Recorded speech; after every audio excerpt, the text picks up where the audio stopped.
आपल्या केंद्र सरकारनं फॉरेस्ट कंजर्वेशन ऍक्ट 1980 मध्ये सुधारणा करण्यासाठी ड्राफ्ट तैयार केला है और आज विद्वान ये कहते हैं कि उन्हें फॉरेस्ट कंजर्वेशन एक्ट में अमेंडमेंट्स लाने हैं। अब ये देखिए, जो फॉरेस्ट कंजर्वेशन एक्ट जो आ रहा है, इसमें जो अमेंडमेंट आ रहे हैं, ये अमेंडमेंट जंगल के लिए बहुत ही खराब है। अगर आप ये कहोगे कि ट्रॉपिकल देश है तो कोई एक्ट्स और क्लियरेंस के कारण कुछ हो नहीं सकता है, तो उस हिसाब से तो हमारे इस देश में फिर जंगल ही नहीं बचेंगे। म्हणजे तुम्हाला सांगतो की आज आपल्याला जर एखादं झाड जरी कापायचं असलं तरी आपल्याला सरकारची परमिशन घ्यावी लागते, पण येत्या काळात अख्खं जंगल जरी नष्ट करायचं असेल तर तुम्हाला परमिशनची गरज नाही। अशा प्रकारचा दुर्दैवी आणि मानवसृष्टी सजीव सृष्टीवर अन्याय करणारा ड्राफ्ट तयार करण्यात आलेला आहे। इसमें चेंजेस मत लाओ, इसमें अमेंडमेंट्स मत लाओ, जंगलों को मत काटो। हाँ, डेवलपमेंट जरूरी है, विकास जरूरी है, लेकिन पर्यावरण उससे ज्यादा जरूरी है। इंसान को जंगल से बहुत कुछ मिला है और जंगल को बचाना है से ही इंसान बचने वाला है।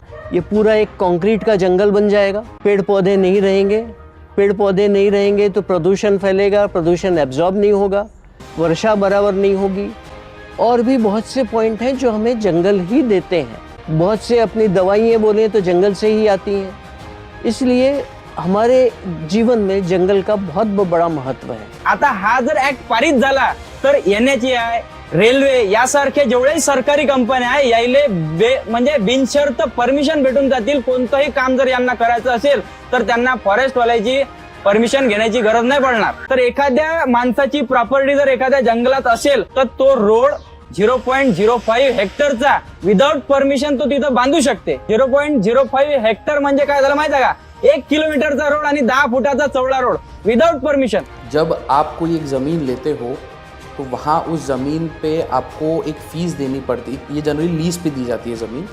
साथ ही साथ अगर वो प्लांटेशन कर रहा है, कॉम्पेंसेटरी प्लांटेशन कर रहा है, तो उसका ऑडिट कौन करेगा, उसको चेक कौन करेगा कि वो व्यवस्थित हुआ है कि नहीं हुआ है। ये फॉरेस्ट कंजर्वेशन एक्ट के हिसाब से ये जो एक सुप्रीम कोर्ट ने, जो अपने हिंदुस्तान में सबसे बड़ा माना जाता है, लेकिन सुप्रीम कोर्ट की रूलिंग ही ये हटा रहे हैं जिसमें एक जंगल की डेफिनेशन दी है, और ये जंगल की वो डेफिनेशन ही खत्म करना चाहते हैं। म्हणजे ऑइल एक्सट्रॅक्शन झालं, त्यानंतर धातू एक्सट्रॅक्ट जर करायचे असतील तर या कंपन्या ड्रिलिंग करतात जंगलांमध्ये। तुम्हाला माहित आहे की असे हजारो जंगल आपल्या भारतामध्ये नष्ट झालेल्या या कंपन्यांमुळे।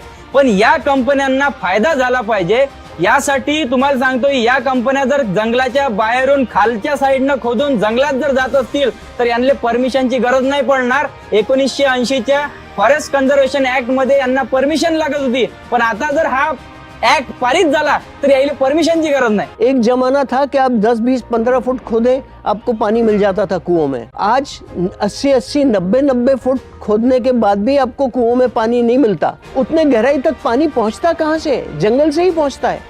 आज कम से कम उस गहराई पे पानी तो भी है, वो भी सफा हो जाएगा। आप जंगल में बीच में से रास्ता बना देंगे, वो पानी सीधा नदियों नालों से बह के समुद्र में पहुंच जाएगा, जमीन में एब्जॉर्ब ही नहीं होगा।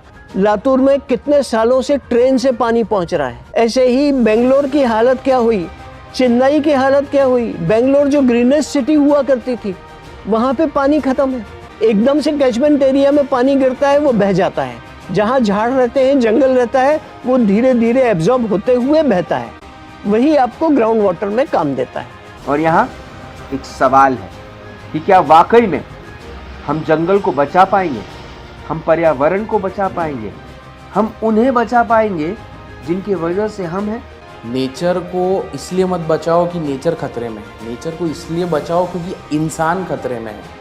तथ्य है कि अगर इंसान खत्म हो गया ना, नेचर ऑटोमेटिकली वापस फिर से आ जाएगा। आपने अभी सबको सुना, सारे मुद्दे आपके सामने रखे गए। हमारे पास अभी भी वक्त है, ऐसा ना हो कि ये वक्त हाथ से निकल जाए और फिर हमारे पास कुछ न बचे। अभी भी बोलिए, मौका है, वरना हम पछताएंगे। अगर आज बोले तो we will not see the beginning of the and.